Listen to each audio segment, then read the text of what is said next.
We are back on Taking Care of Business on Koerner Radio, News Talk 1180, 1230 KGEO, 1410 KERI, and now in 1000 KKIM in Albuquerque, New Mexico. Our guest by phone is one of, I think, the best sports writers I've ever seen, author, journalist, Jane Leavy. So, Jane, talking about the Sandy Koufax book. Now, for those of us here on the left coast, I grew up with Sandy Koufax, and Clay and I grew up in the San Fernando Valley, which at that time, the high school I went to was predominantly Jewish. And in fact, we used to play Fairfax. They used to call it the Gefilte Bowl. So, but, so Sandy Koufax was a hero to a lot of people, a lot of us, especially for the stands that he took. Not playing on a religious holiday. What kind of effect do you think that had on him and the league and on Jewish athletes?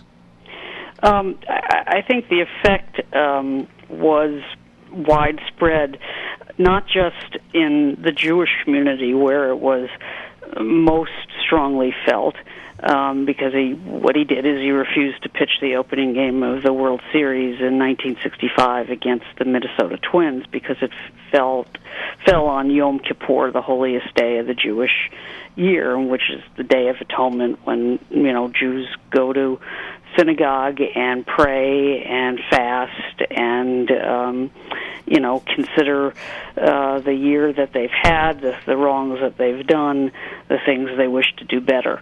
And it had an enormous impact on the American Jewish community. Rabbis today still give sermons about Sandy Koufax, and if he can give up pitching on Yom Kippur, then certainly you can give up your, fifth grade soccer game.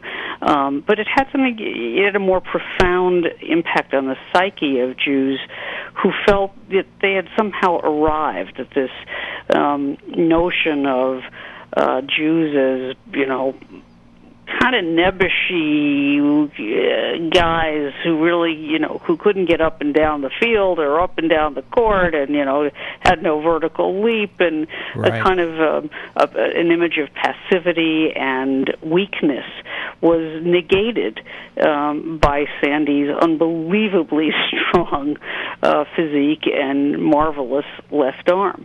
It also had an effect on teammates and players throughout the league because he took a stand in 1965 at a time when players had no rights. Today, if a guy says, well, I'm skipping a game today, skip because I'm going home to be with my wife when she delivers a baby, nobody thinks twice about it. Well, back in the day, players didn't have that kind of right. A black player certainly couldn't have observed a day that was meaningful to them. So it was, in some ways, it was a statement of dignity and of self-worth, and that players had rights too. And he could do it because of two things. One, because the Dodgers had Don Drysdale to start right. in his place, and Sandy actually didn't believe that it was such a big schmear, as they say, because after all, Alston could have Drysdale start game one. Who knew that Drysdale would get lit up to such a point that when Walter Alston, the manager of the Dodgers, went out to get him, Drysdale looked at him and said, well, Skip, I bet you wish I was Jewish today, too. But Sandy's attitude was, so I'll pitch the second game. What's the big deal? Right. He also, and it's a paradoxical thing. He's not... he's become a Jewish icon, Abraham, Isaac, and Sandy, but he's not a particularly observant man, and everyone assumes that he had to be observant, or why else would he have taken that day off? Well, he had never pitched on any of the Jewish holidays. It's just that they hadn't coincided with Yom Kippur and the beginning of the World Series, and so it didn't attract this amount of attention. And it's, a testament to his respect for his community, for his parents, and an understanding, that it would have a significance to other people. Sure. Now, I think it has surprised him enormously the extent to which it affected other people. But there was a Dodger photographer and media guy who was a pal of his, and they were at a funeral for this Dodger photographer, and a woman came up and grabbed his right hand and said, "Oh, Mr. Koufax, you have no idea what you mean to me and what it meant that you didn't pitch on the high holidays," and on and on and on and on and on. And the guy who was with Sandy said, when she finally shut up, which took a while, "Well, lady, if you might want to grab his left hand because he did more with that one." That sounds like a Sandy Koufax story. We're having a conversation with best-selling author and journalist Jane Leavy. You did a great segue there for me for my next question, which is the influence that Koufax and Drysdale had with their holdout. I mean, that changed the face of baseball from then on, didn't it? Yeah, I mean, that was the following year when they held out as a tandem because they were the Dodgers. It's not like they had an offense to back them up, and it was a very early but very important and revolutionary step in emancipating players from the yoke of servitude and how the game was played back then.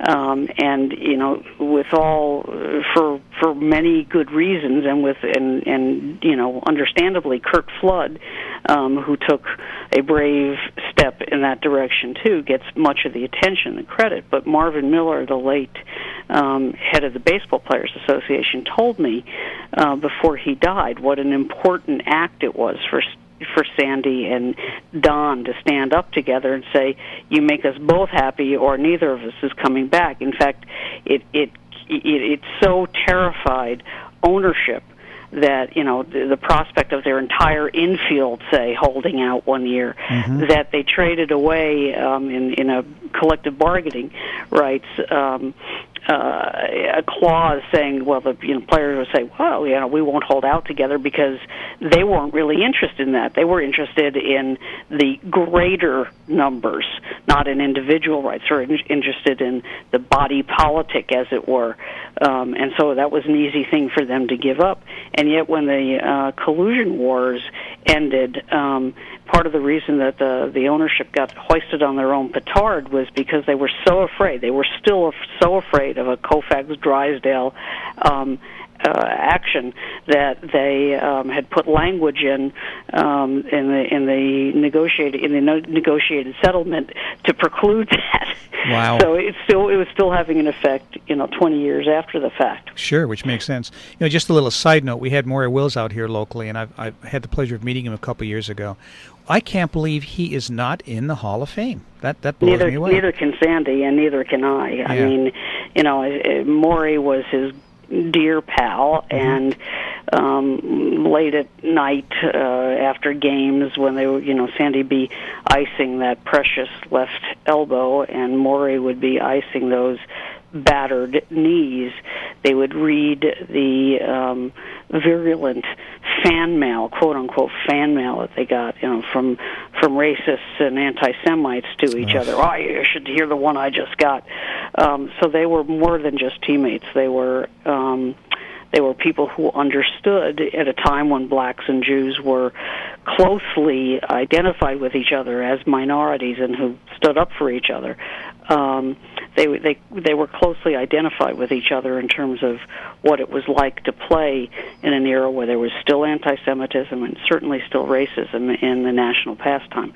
By the way, I should add that I just wrote another piece about Sandy in this new book called Jewish Jocks, which is a wonderful compendium of essays by fabulous writers. It's the Hall of Fame of writers about all sorts of Jewish athletes and sports promoters and coaches. Can I have you back on? Can I have you back on to talk about that? Oh, I'd love to. Sure. Okay. I hate to do this to you, Jane. We're out of time. It's okay, Marty. It's okay. I'll come back. I promise. Okay. I highly recommend the 2 books, Sandy Koufax, A Lefty's Legacy, and The Last Boy, Mickey Mantle. And Jane, thank you so much. We got to have you back. Anytime. Okay. We'll see you in 167 hours on Taking Care of Business on Koerner Radio News Talk 1180.